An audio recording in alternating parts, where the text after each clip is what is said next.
Bueno, ante todo quiero pedirles disculpas. Espero que esta vez pueda salir. Bueno, vamos a comenzar a ver las biomoléculas. En esta primera entrega solo les voy a mandar lo de los hidratos de carbono, así no cuesta tanto ni subir ni bajar, porque la verdad que el anterior me costó bastante subir el power en el mail. Bien, las biomoléculas. Dijimos que cuando los bioelementos se combinaban, sobre todo los bioelementos primarios, como son carbono, hidrógeno, oxígeno, nitrógeno, se combinan, forman lo que se denominan las biomoléculas. Esos bioelementos se combinan, se unen a través de uniones de tipo covalentes. Ya habíamos dicho también que existen 4 grupos fundamentales de biomoléculas, que son los hidratos de carbono, los lípidos, las proteínas y los ácidos nucleicos. No todos estos grupos tienen las mismas características. En el caso de las proteínas, de los hidratos de carbono, específicamente los polisacáridos y los ácidos nucleicos, son moléculas que se puede decir que son polímeros. ¿Qué significa que una molécula sea un polímero? Poli, muchos, meros, parte. Son moléculas que están formadas por una unidad constitutiva, que genéricamente se llama monómero, que se repite muchas veces. Por lo tanto, estas moléculas, hidratos de carbono, proteínas y ácidos nucleicos, se denominan macromoléculas.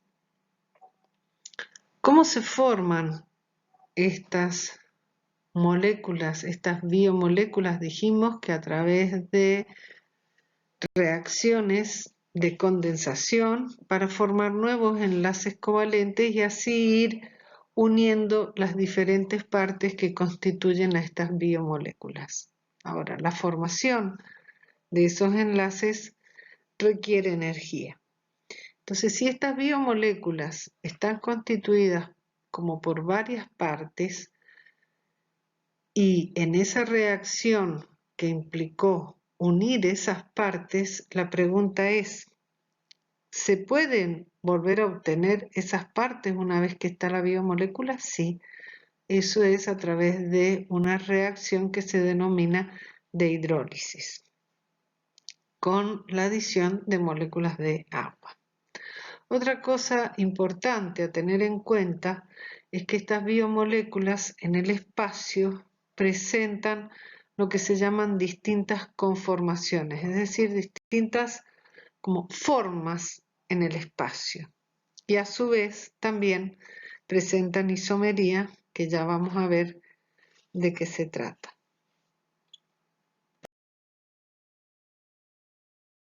Bien, vamos a comenzar a ver, como les dije, los hidratos de carbono, cuyo sinónimo lo pueden encontrar también como glúcidos, como carbohidratos o como azúcares.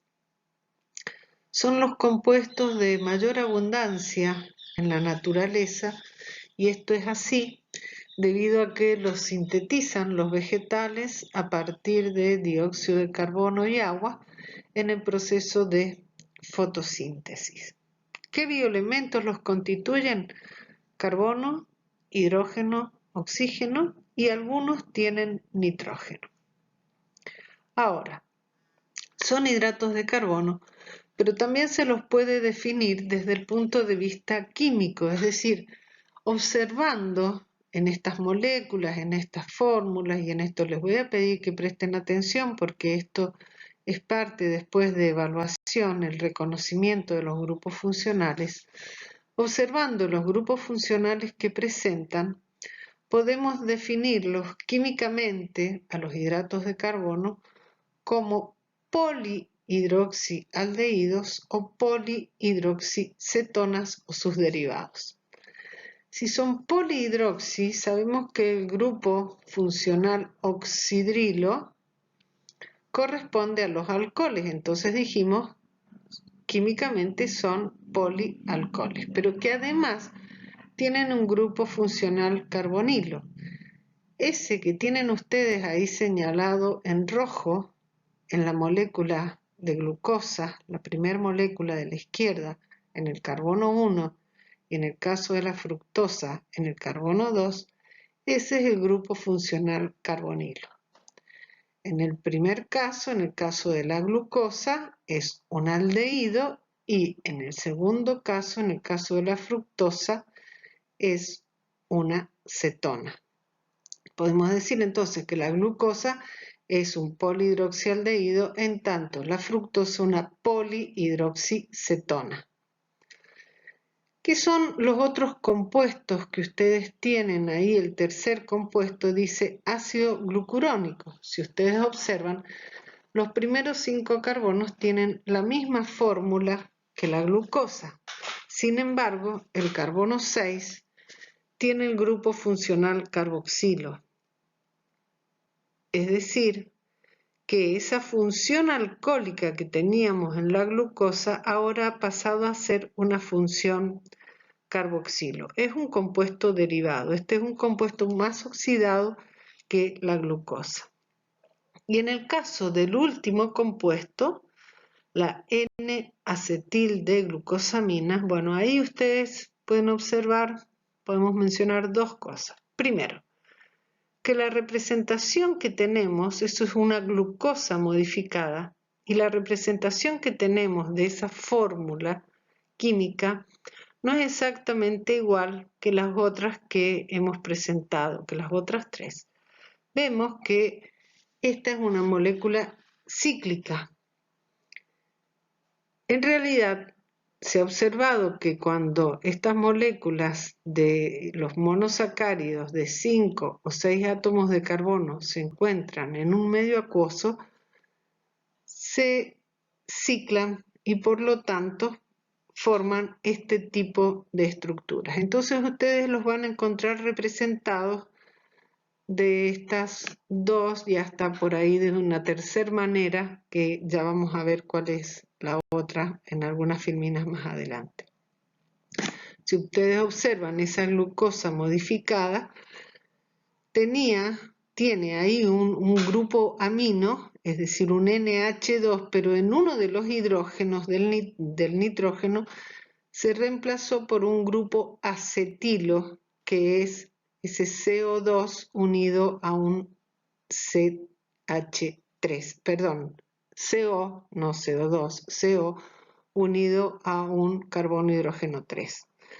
Esos dos carbonos, así CO unido a un CH3, es el grupo acetilo. Después ya lo vamos a ver con más detenimiento. Bien.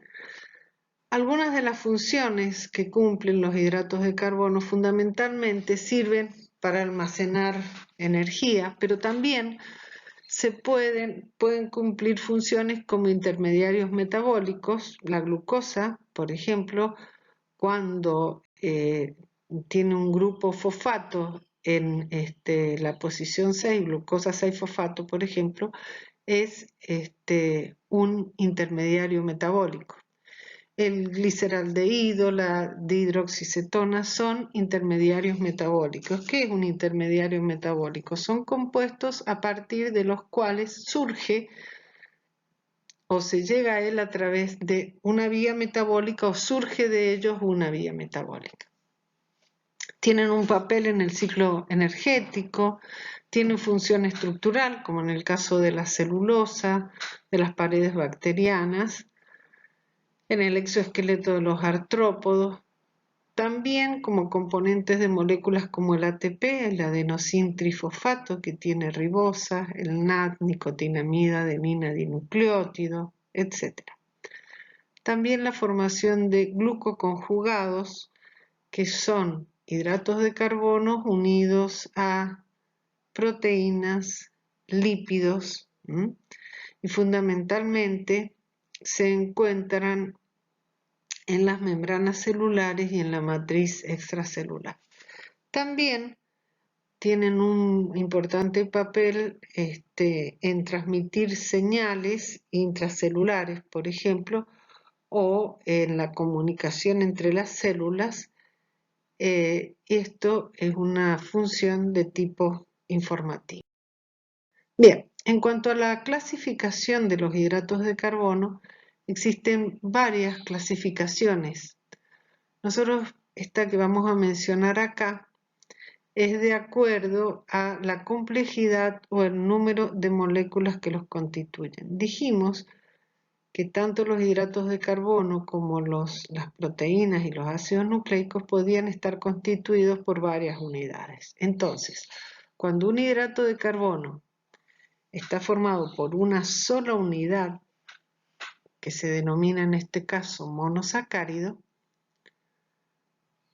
en ese caso, bueno, es una sola unidad y se llama monosacárido. Pero puede ocurrir que tenga de 2 a 10 monosacáridos unidos, entonces se llama oligosacárido. En algunos casos, algunos autores hablan de monosacáridos, disacáridos y después cuando están entre 3 y 10 monosacáridos unidos, ahí le llaman oligosacáridos. Y también la siguiente clasificación es polisacáridos, que son bastante más de 10 monosacáridos unidos. Bien, los monosacáridos tienen 3 a 7 átomos de carbono. ¿Qué característica tienen? Y no son hidrolizables. ¿Qué significa que no son hidrolizables? Nosotros vimos que, lo mencionamos, no lo hemos visto todavía, pero dijimos que se podían unir estas unidades. Los monosacáridos entre sí se pueden unir en reacciones de condensación, pero también se pueden separar. Y esa reacción es una reacción de hidrólisis. Si yo tengo una sola unidad, evidentemente esa sola unidad no se puede hidrolizar. ¿Qué características tienen también? Es que son cristalinos solubles en agua. Los oligosacáridos están formados por 2, 3, dependiendo de la clasificación, a 10 monosacáridos. Son hidrolizables, diferencia con los monosacáridos, y son solubles en agua. En tanto, los polisacáridos son polímeros de monosacáridos que están dispuestos en cadenas que ya sean lineales o ramificadas, esto ya lo vamos a ver. Son hidrolizables, son amorfos. ¿Qué significa esto? Una cosa es que sean cristalinos y otra cosa es que sean amorfos. Un compuesto es cristalino si nosotros pensamos en el azúcar de mesa, que es un disacárido, la sacarosa, lo vemos cristalina. En cambio, si nosotros pensamos en la harina, que tiene almidón fundamentalmente, no tiene la misma forma que el azúcar. Y los dos están constituidos por unidades de glucosa. El monosacárido, la sacarosa, tiene glucosa en su constitución y el almidón tiene glucosa en su constitución. Sin embargo, en cuanto a su aspecto, a su forma, ¿sí? Unos son cristalinos y los polisacáridos son amorfos. Otra característica es que son también insolubles en agua. Así como dijimos que a los monosacáridos se les denomina osas, a los polisacáridos y a los oligosacáridos se los denomina como óxidos, es decir, con la terminación, no es con la terminación, sino óxidos en general. Entonces, cuando estemos hablando de óxidos, sabremos que se trata o de oligosacáridos o de polisacáridos. Bien, vamos a ver los monosacáridos. Acá ustedes tienen algunas fórmulas de monosacáridos. No es necesario que las sepan. Por ahí sí que puedan a lo mejor reconocer la fórmula de la glucosa, reconocer una fructosa, reconocer el gliceraldehído, pero no mucho más que eso. Si vemos cómo se clasifican, vemos que en las que están arriba tienen el grupo carbonilo en el carbono terminal. Por lo tanto, tienen la función aldehído, entonces son aldosas. En tanto, las de abajo tienen el grupo carbonilo, y lo pueden ver ustedes en el segundo carbono, entonces se trata de cetosas. Si miran la fórmula molecular, esto que está acá al final, ¿qué es la fórmula molecular? La fórmula molecular me indica qué tipo de átomos tiene, que en este caso están constituidas por carbono, hidrógeno y oxígeno, y en qué proporción se encuentran cada uno de esos átomos. En el caso del gliceraldehído y la dihidroxiacetona vemos que los dos tienen 3 carbonos, 6 hidrógenos y 3 oxígenos. Estos compuestos son isómeros, ya vamos a hablar de esto en filminas posteriores. Pero bueno, acá vemos entonces la constitución de algunos monosacáridos. Entonces, como repasando, si los clasificamos de acuerdo al grupo funcional, si tienen el grupo funcional aldehído van a ser aldosas, y si tienen el grupo funcional cetona van a ser cetosas. Y en cuanto al número de átomos de carbono, tendremos triosas, tetrosas, pentosas, hexosas y heptosas, es decir, 3, 4, 5, 6 o 7 átomos de carbono. Ya habíamos dicho que se nombraban con la terminación osa, lo mismo que los disacáridos. ¿Cuál es el origen de los monosacáridos? Bueno, los monosacáridos se originan en el proceso de fotosíntesis, cuyo proceso lo podemos, como esquematizar en cierta manera, como dióxido de carbono más agua, 6 moléculas de dióxido de carbono más 6 de agua, en presencia de la energía del sol, las plantas o los organismos fotosintetizadores, con la presencia de cloroplastos, y que ahí hay un pigmento llamado clorofila. Esta clorofila absorbe la energía lumínica y transforma el agua y el dióxido de carbono en un compuesto denominado glucosa y libera como desecho, digamos así, el oxígeno. Entonces, cuando generalmente nos preguntan qué importante función tienen las plantas, en general tendemos a decir lo primero de todo, y producen oxígeno. Sí, es cierto, pero el oxígeno en cierta manera es un desecho de este proceso de fotosíntesis, que por supuesto bienvenido sea este desecho, si se quiere. En realidad, la mayor importancia, o tan importante como el oxígeno, en realidad tan importante como el oxígeno, es la glucosa, porque la glucosa es el principal nutriente de la mayoría de las células de todos los seres vivos. En cuanto a las propiedades de los monosacáridos, tienen sabor dulce, son solubles en agua, cristalinos y presentan ver qué es esto de la isomería. Isómero, ¿qué significa la palabra isómero? Iso, igual, meros, parte. Es decir, son compuestos que tienen la misma fórmula molecular, es decir, igual cantidad y tipo de átomos, pero que tienen en la molécula diferente ordenamiento. Nosotros ya hemos visto en el gliceraldehído y la dihidroxicetona, en la glucosa y la fructosa, que tienen la misma fórmula molecular, ¿sí? Pero son compuestos distintos. Este tipo de isomería se denomina estructural o plana. En esa isomería hay un orden distinto de los átomos dentro de la molécula, y por lo tanto presentan diferente estructura. Estos se llaman isómeros de función, porque uno tiene una función aldehído y el otro tiene función cetona. Y tienen exactamente la misma fórmula molecular, carbono 6, hidrógeno 12, oxígeno 6. Bien, otro tipo de isomería es la denominada isomería espacial o estereoisomería. La estereoisomería se presenta en aquellos compuestos que tienen un carbono quiral. ¿A qué se llama carbono quiral? Un carbono que tiene todos sus sustituyentes distintos.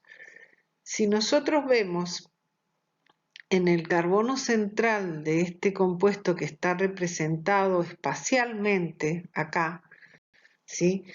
Esto que ustedes ven en forma de cuña, digamos, en donde está ese hidrógeno, eso significa que está hacia adelante del plano. En tanto, ese oxidrilo está hacia atrás, ¿sí? Entonces, tenemos esa molécula que es tridimensional, ¿sí? Pero, sin embargo, ese oxidrilo, ese carbono central, perdón, y les iba a decir qué es lo que es un carbono quiral, ese carbono central, si ustedes ven hacia arriba, tiene una función aldehído, hacia abajo tiene carbono, hidrógeno 2, oxidrilo, o otro sustituyente hidrógeno y otro sustituyente oxidrilo. Es decir, que los 4 enlaces de ese carbono tienen sustituyentes distintos. Recordemos que el carbono tenía lo que se llama valencia 6, es decir, en su última órbita tiene 4 electrones para compartir. Entonces, por eso siempre van a ver al carbono con 4 rayitas, ¿sí? Esas rayitas simbolizan enlaces. Bien, en este caso, nosotros podemos ver que en la imagen de la izquierda, ese oxidrilo está hacia la derecha, en tanto en la imagen de la derecha el oxidrilo está a la izquierda. Uno es imagen especular del otro, es decir, es como si tuviésemos un espejo ahí. Sin embargo, si ustedes imaginariamente corran la molécula de la derecha, corran hacia la izquierda, van a ver que no coinciden, los oxidrilos no coinciden uno con otro, ¿sí? Entonces, esa molécula los dos son isómeros, un compuesto, y tienen diferente nombre. Ahora, ¿cómo se denominan en el caso, qué tipo de isomería espacial tienen los monosacáridos? Tienen 2 tipos de isomería espacial, las denominadas formas D y L y los anómeros alfa y beta. Vamos a ver ahora las formas D y L. Se denominan también, son enantiómeros, es decir, opuesto, meros, parte, enantio, opuesto y meros, parte.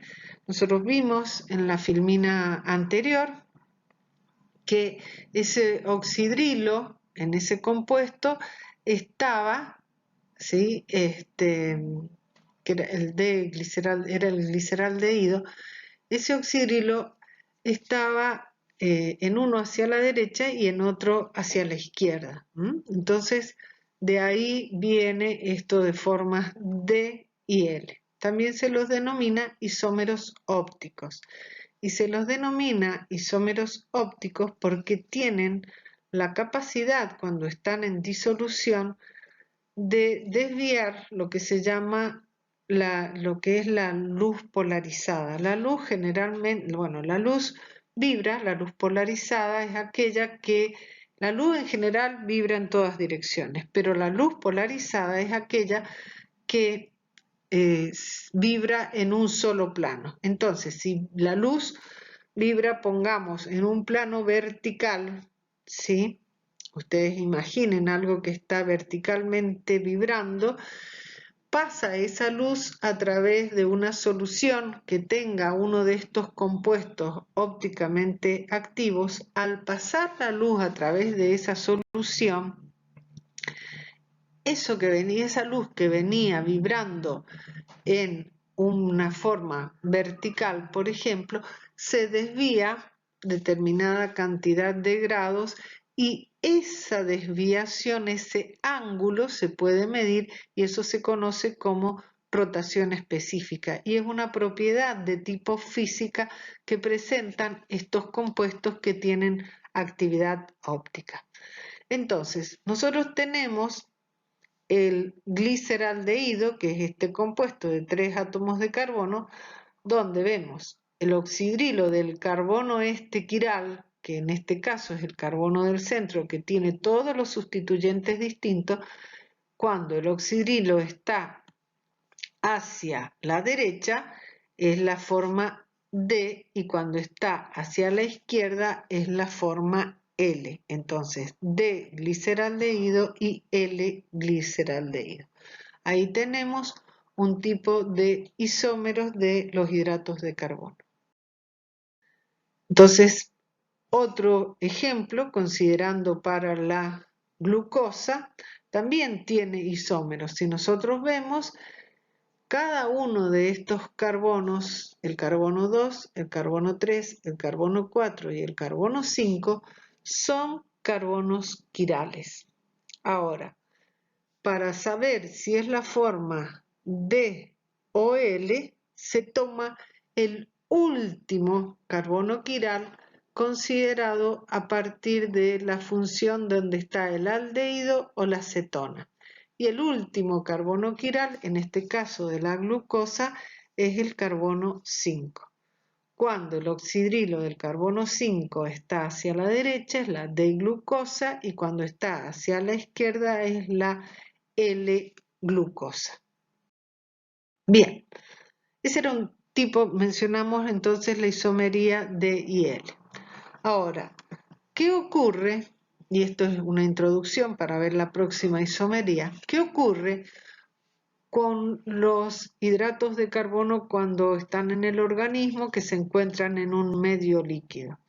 Se observó que no están esos monosacáridos que dijimos que eran compuestos cristalinos, no están en esa forma cristalina, están disueltos en el agua y su molécula no está abierta así como la representamos acá, sino que se observó que en solución acuosa tanto las pentosas como las hexosas, es decir, los monosacáridos con 5 y con 6 átomos de carbono, se ciclan. Las hexosas, bueno, en el caso de las hexosas que son aldehídos, se ciclan en una forma de hexágono, en tanto las hexosas y las pentosas, las hexosas con función cetona y las pentosas se ciclan en una forma de un pentágono.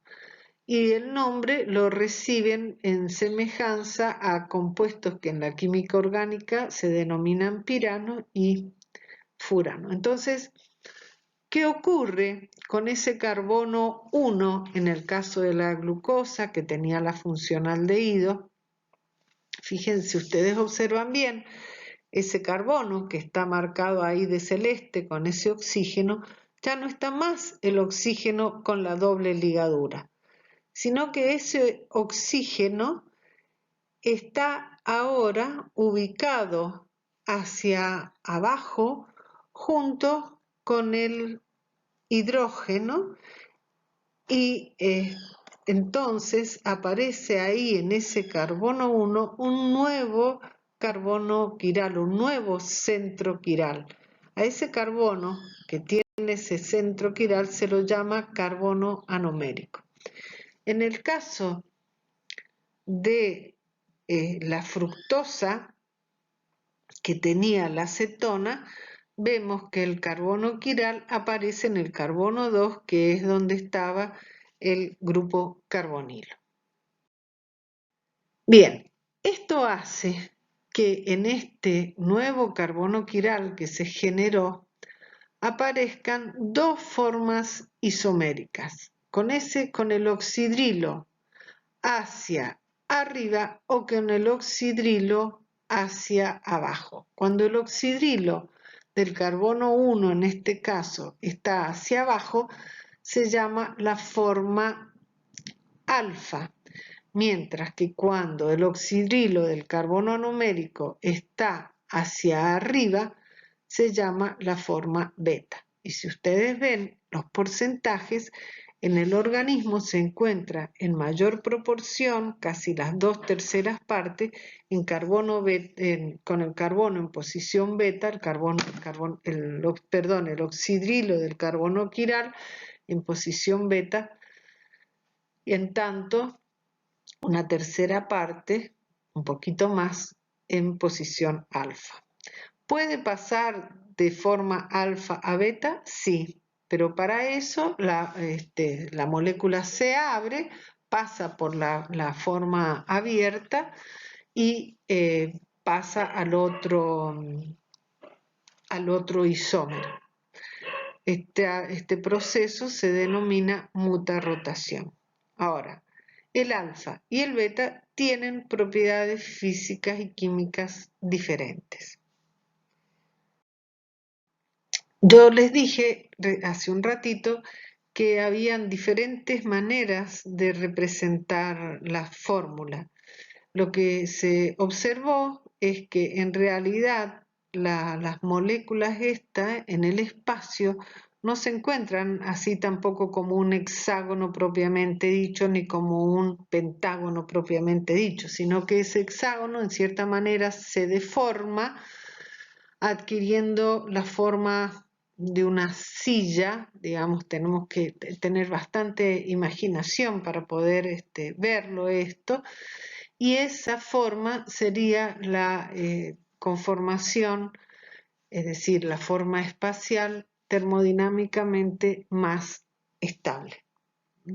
Pero bueno, esto desde el punto de vista de la kinesiología realmente no nos interesa. Simplemente, ¿por qué las muestro? Porque es probable que ustedes encuentren en algunos libros esta forma de representar la glucosa y bueno, por lo menos sepan que se trata de la molécula de glucosa que también se puede representar de esa manera. Entonces hemos visto la forma abierta, la forma cerrada en esa forma de hexágono y esta forma silla. Ahora, ¿cuál es la importancia de estos isómeros? En general, en el caso de los monosacáridos, en la naturaleza se produce más que todo las formas D.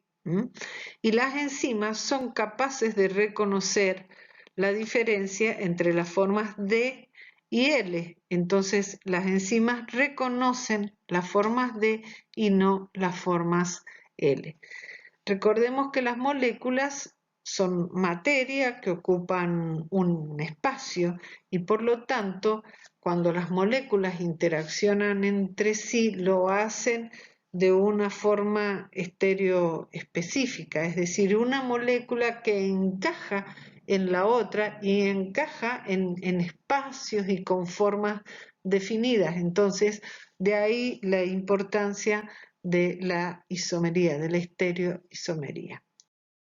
Un caso que se dio por la década de los 60 es un compuesto que se utilizaba, la talidomida, que se utilizaba para las mujeres que estaban embarazadas como sedante y antinauseoso. No se sabía que ese compuesto tenía dos isómeros, el isómero, lo que era la forma D y la forma L o R y S, también llamados así. Y cuando se administró este compuesto a las embarazadas, se vio que muchos bebés nacieron con las extremidades cortadas. Eso se llama focomelia. Entonces, de aquí vemos la importancia de los isómeros. Si ustedes comparan esas fórmulas, son exactamente la misma, tienen la misma fórmula molecular, salvo que están ubicados de manera diferente los átomos. Bien, en cuanto a los monosacáridos derivados, tenemos que estos derivados se pueden obtener por oxidación. El caso del ácido glucurónico, por ejemplo, si ustedes miran la primera fórmula que tienen a la derecha, en el carbono 6, esa glucosa, en vez de ser de tener carbono hidrógeno 2 y un grupo oxidrilo, acá tiene un grupo carboxilo. En otra posibilidad son formas reducidas. Si vemos la fórmula de la ribosa, en el carbono 2, que es el segundo carbono, digamos, desde la derecha, desde el vértice S, donde está el oxidrilo, hacia abajo, nosotros vemos que en ese primer carbono hay un hidrógeno e hidrógeno. En rojo hay un hidrógeno ahí abajo. Antes ahí había un oxidrilo, un OH. Sin el oxígeno, eso es una forma reducida. Entonces por eso se llama desoxi, porque no tiene el oxígeno, desoxirribosa. Y eso ocurre en la posición, el oxidrilo de la posición 2. Otra posibilidad es que alguno de los oxidrilos esté sustituido por ejemplo, un grupo amino, como ocurre en el carbono 2 de esta alfa de glucosamina. Alfa, recordemos, porque en el carbono 1 el oxidrilo está en posición, está hacia baja, es decir, en posición alfa. Y en el carbono 2 vemos el grupo funcional amina. Recuerden tener presente bien lo de los grupos funcionales porque esto es algo que va a aparecer en forma recurrente. Otra posibilidad es que a alguno de esos oxidrilos se una un grupo fosfato. Entonces, por ejemplo, si en la glucosa se une en la posición 6 el grupo fosfato, tendremos la glucosa 6-fosfato. Cada uno de estos compuestos obviamente tiene una función determinada. Vamos a ver algunos monosacáridos de importancia fisiológica dentro de las triosas, el gliceraldehído y la dihidroxicetona, que son intermediarios en el proceso de respiración celular, en la fotosíntesis y en vías metabólicas del metabolismo de los glúcidos. Pentosas importantes, la ribosa, desoxirribosa, ribulosa, que intervienen en la síntesis de ácidos nucleicos, en la síntesis de coenzimas, en la síntesis de AMP, ADP y ATP. La ribulosa difosfato, que es importante en el proceso de fotosíntesis como aceptor de dióxido de carbono. Bueno, esto no requiere mucha explicación porque la verdad que la función es algo que yo me lo tengo que aprender y, digamos, no se puede explicar, así que esto les pido que traten de recordar.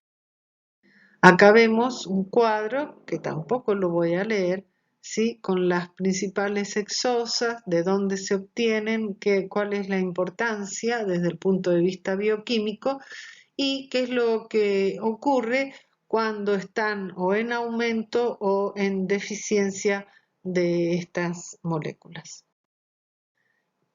Bien, dijimos que los oligosacáridos podían estar formados de 2 a 10 monosacáridos, pero que también podíamos considerar oligosacáridos aquellos formados de 3 a 10 monosacáridos. Entonces, cuando se unen dos monosacáridos vamos a hablar de disacáridos.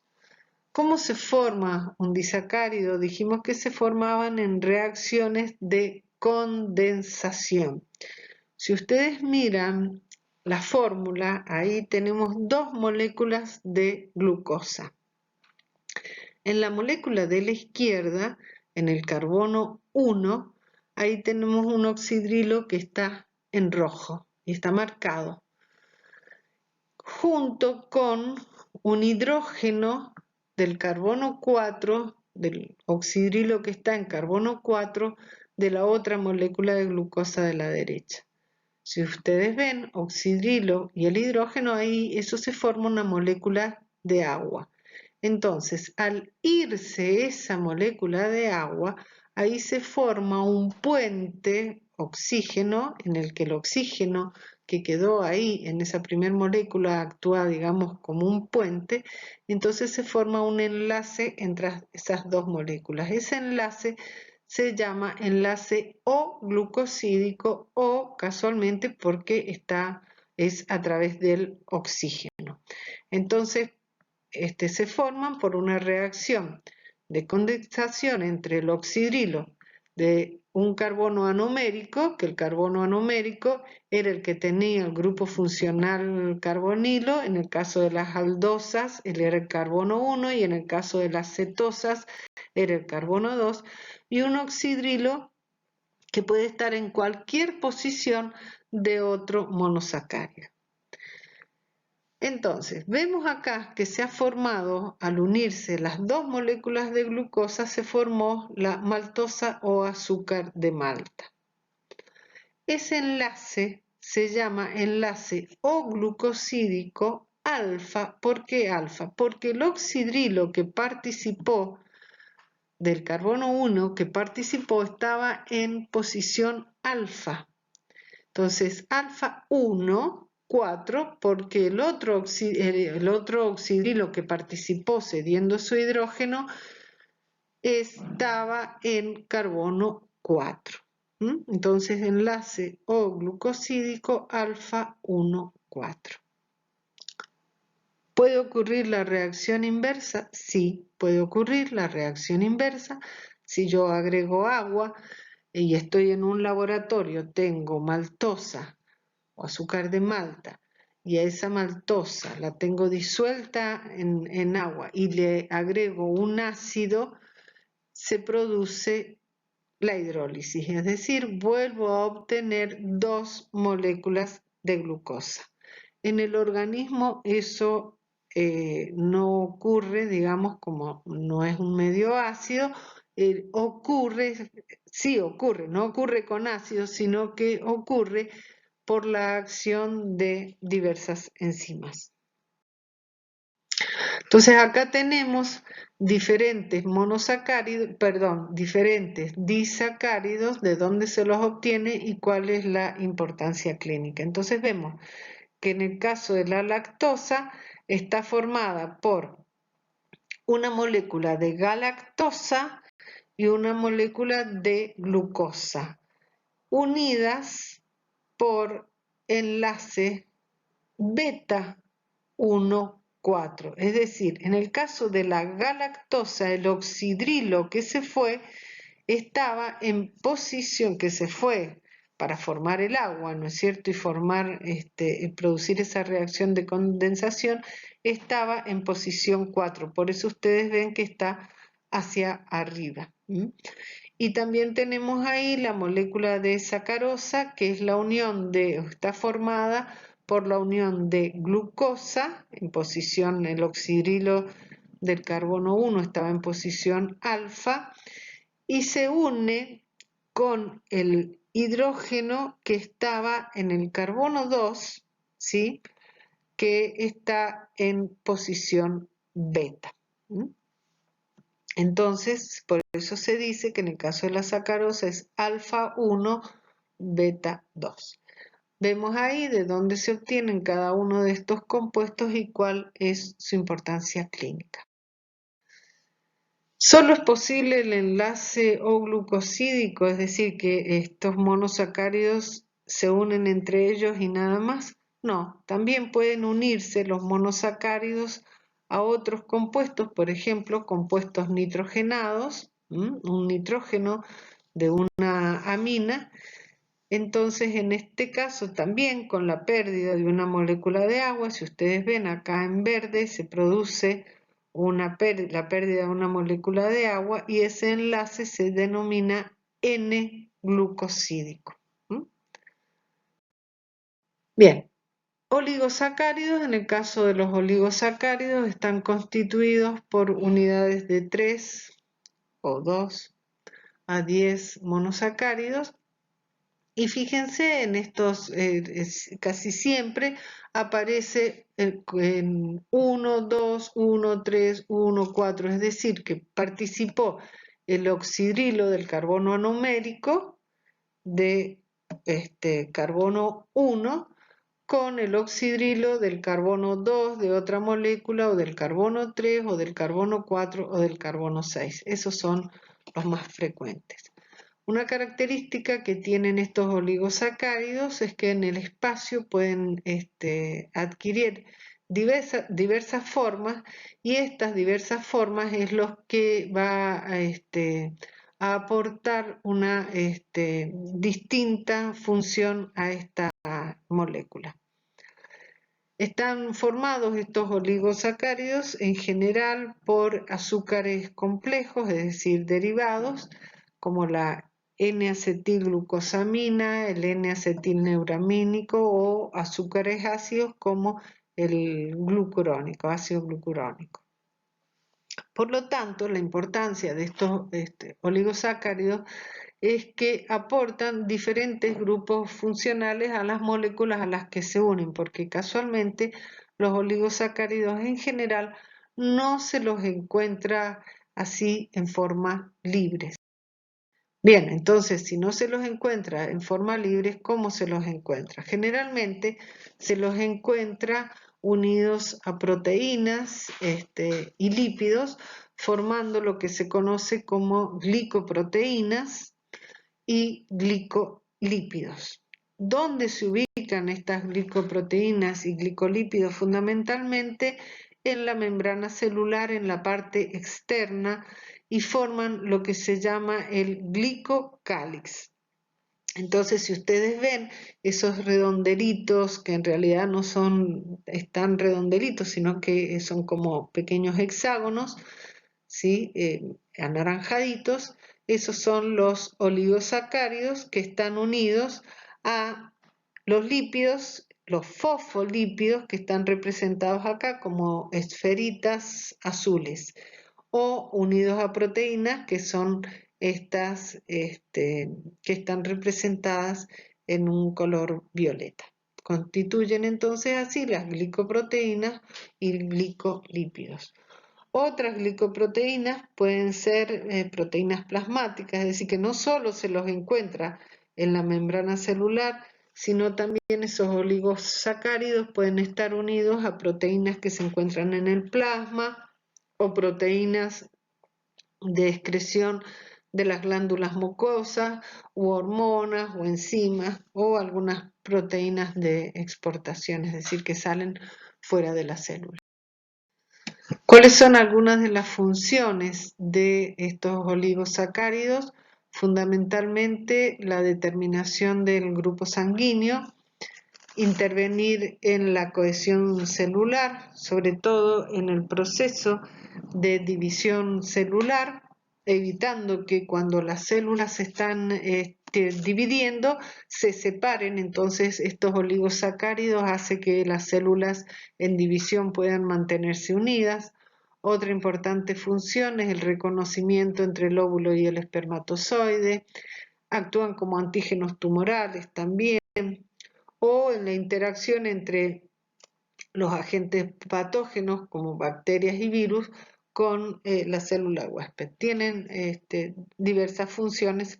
Ahí tienen un dibujo, ¿sí?, de membranas celulares y los oligosacáridos que están interaccionando con digamos, la interacción entre las diferentes moléculas, ¿sí? Bien, en cuanto a los polisacáridos, dijimos que en general se los llama también glucanos y están constituidos, son macromoléculas, están constituidas por la unión de monómeros. En este caso los monómeros son los monosacáridos, unidos a través de enlaces glucosídicos. Ya vimos algunas de sus propiedades. Y en cuanto a su clasificación, podemos decir que se clasifican en cuanto a su constitución como homopolisacáridos o heteropolisacáridos. Homopolisacáridos cuando siempre es el mismo tipo de monómero. Por ejemplo, siempre constituyen a ese polisacárido la glucosa. Entonces vamos a tener glucosa, glucosa, glucosa, glucosas unidas, ¿sí? Tal es el caso del almidón, la quitina, la celulosa, el glucógeno. En cambio, se llaman heteropolisacáridos cuando tenemos más de un tipo de monómero o monosacárido constituyendo a ese polisacárido. Es el caso, por ejemplo, de las pectinas que se encuentran en las frutas, por ejemplo, o los glicosaminoglucanos, que ya vamos a ver su constitución más adelante. Otra clasificación es de acuerdo a la función que cumplen y de acuerdo a ello se pueden clasificar como de reserva energética, almidón, glucógeno, inulina, o aquellos que cumplen una función estructural, la celulosa y la quitina. Entonces vamos a ver el almidón. El almidón es un polisacárido de reserva en las plantas y se encuentra acumulado en las semillas, en los tubérculos. La importancia del almidón es que es el principal hidrato de carbono de la alimentación humana. Ahora, si bien el almidón está constituido por unidades de glucosa que se unen entre sí, esas unidades de glucosa se unen de dos diferentes maneras y constituyen de esa forma dos como subunidades que forman al almidón. La subunidad denominada amilosa, que se encuentra en un 15 a 20%, y la amilopectina en un 80-85%. La subunidad amilosa está formada por unidades de glucosa unidas todas por enlace alfa 1,4 en una forma lineal. En cambio, la amilopectina, si ustedes observan ahí en el recuadro que dice amilopectina, ustedes van a ver como dos hileras de glucosas unidas.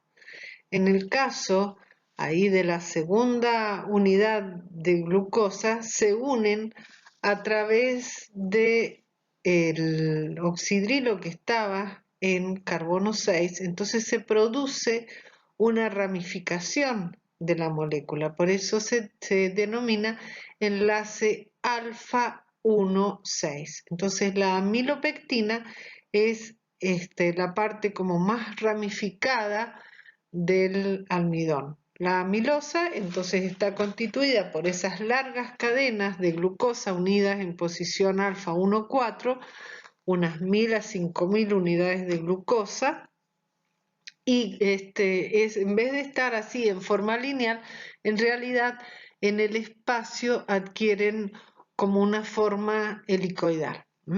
En tanto, la amilopectina, esta molécula que es ramificada, puede tener hasta 600.000 glucosas y por supuesto está formada por glucosas unidas con enlace alfa 1,4 y alfa 1,6.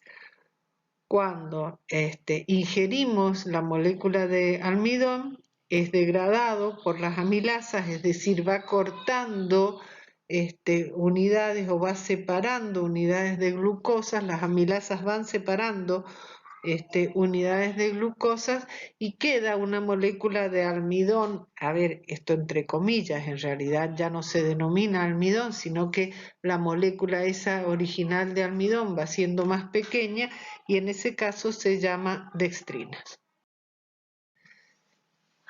Otra molécula de importancia y muy importante para la obtención de energía es el glucógeno, que estructuralmente es semejante a la amilopectina. Está formada por la unión de moléculas de glucosa unidas también con enlaces alfa 1,4 y alfa 1,6, pero está mucho más ramificado que el almidón. Tiene unas 55.000 unidades de glucosa, es una molécula de tipo compacta y dice de osmolaridad reducida, es decir, que tiene una poca capacidad para absorber agua. Se acumula en el hígado y en los músculos en forma de gránulos y es la principal reserva de glucosa en los animales. Otras moléculas de importancia son los dextranos. Los dextranos también son polímeros de glucosa con una estructura ramificada. Son sintetizados por las bacterias, son los constituyentes de las placas dentales, es decir, esto es de importancia para los odontólogos, y también por las levaduras son sintetizados. Una importancia desde el punto de vista clínico es que los dextranos pueden ser utilizados como sustitutos del plasma. Bien, vamos a ver ahora la molécula de celulosa. La celulosa también está constituida, un polímero de glucosa, más de 10.000 unidades de glucosa, pero si ustedes observan, las glucosas ahí tenían el oxidrilo de carbono 1 en posición beta, entonces las glucosas se unen con enlace beta 1,4. Es una estructura de tipo lineal, extendida, de largas fibras, y estas fibras se ubican en forma paralela una de otra, y la característica que tienen es que los oxidrilos de estas moléculas, de estas, digamos, fibras, pueden establecer entre ellos enlaces puente de hidrógenos. Esos enlaces puente de hidrógenos pueden ser intracatenarios, es decir, si nosotros vemos la cadena de arriba, entre los oxidrilos de diferentes glucosas de la cadena de arriba, se establecen enlaces puente de hidrógeno, y entre oxidrilos de la cadena superior con la inferior también se establecen enlaces puente de hidrógeno. Es decir, que no hay oxidrilos libres, por eso tampoco es una molécula que sea soluble. Pero esta disposición, esta unión con enlaces beta y la formación de puentes de hidrógeno hace que sea una molécula muy resistente. La celulosa es muy resistente a la tracción. Bien, otro polisacárido es la quitina, también tiene una función estructural, ya que forma el exoesqueleto de los artrópodos y está constituida por la unión de N-acetil de glucosamina, es decir, es una glucosa modificada, que también están unidas por enlaces beta 1,4. Entonces, si nosotros comparamos almidón, glucógeno, los dextranos, con celulosa y quitina, podemos ver que aquellos que tenían una función de reserva energética se unían, los monómeros, los monosacáridos se unían con enlaces alfa, en tanto estos que están teniendo función estructural, como es el caso de la celulosa y la quitina, sus monómeros se unen o resulta de la unión de monómeros que tenían oxidrilo del carbono anomérico en posición beta. Entonces el enlace glucosídico es beta 1,4. De ahí la gran diferencia en la función que cumplen los distintos polisacáridos. Es decir, que el tipo de enlace influye en la función.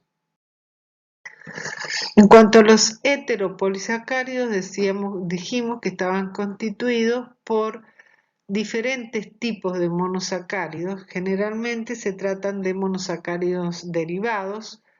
Muchos de ellos tienen grupos aminos. Están presentes en todo tipo de ser vivo. Y los más importantes desde el punto de vista del humano son los glicosaminoglicanos o glucosaminoglicanos. Con mayor propiedad sería llamarlos glicosaminoglicanos, ya que no todos están constituidos por glucosas, no todos tienen glucosas, y cuando decimos glucosaminoglucanos estamos pensando en moléculas de glucosa.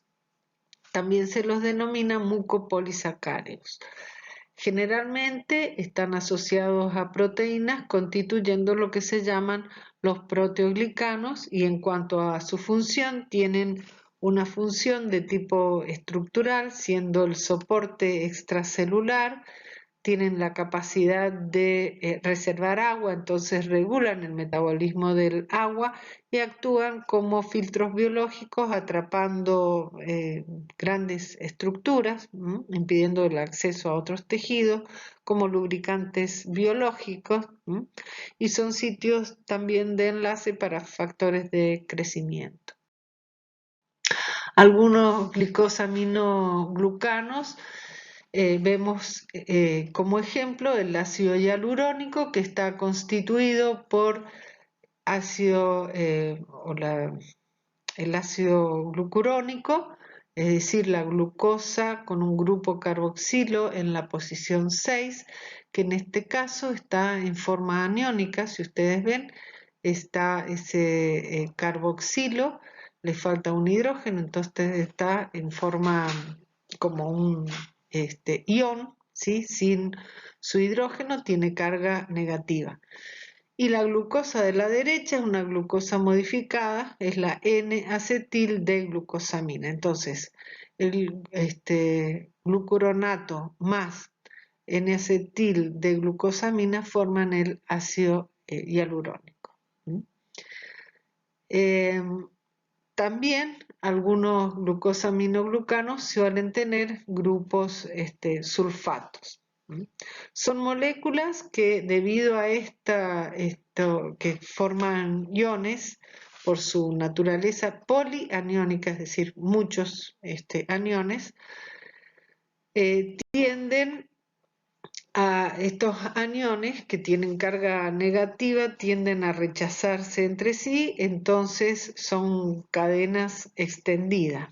La composición de estos glucosaminoglucanos en el organismo varía según el tipo de tejido y también varía con la edad. Se ubican principalmente en la matriz extracelular del tejido conjuntivo, al que le dan una consistencia de tipo gelatina.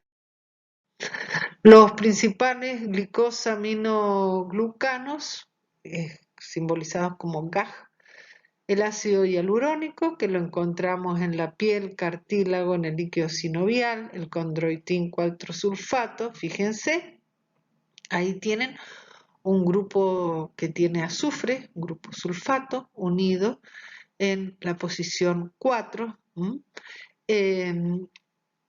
y en ese condroitín 4-sulfatos ahí tenemos dos cargas negativas. El queratán sulfato, que se encuentra en la córnea y el cartílago, que también tiene grupos sulfatos, y el dermatán sulfato, principalmente encontrándose en la piel. También estos glucosaminoglucanos se pueden unir a proteínas formando los proteoglucanos o proteoglicanos. Estos forman un reticulado tridimensional que actúan como barrera para el transporte de sustancias. Tienen, al igual que los glicosaminoglicanos, naturaleza polianiónica y por lo tanto atraen agua, donde se encuentran en el tejido conjuntivo y se unen por fuerzas de tipo electrostática al colágeno. Existen varios tipos, ¿sí? No es necesario, obviamente, saberse. Entonces acá vemos algunos polisacáridos y cuál es su función. Sí es importante que sepan, bueno, algunos nombres y la función de estos compuestos, ¿tá? Por ejemplo, bueno, la heparina, que es un anticoagulante, es un heteropolisacárido. El queratansulfato, que dijimos que estaba presente en la córnea, en los cartílagos, ¿tá? Entonces es importante conocer los nombres de estos compuestos y la función que cumplen. No les voy a pedir que se aprendan las fórmulas.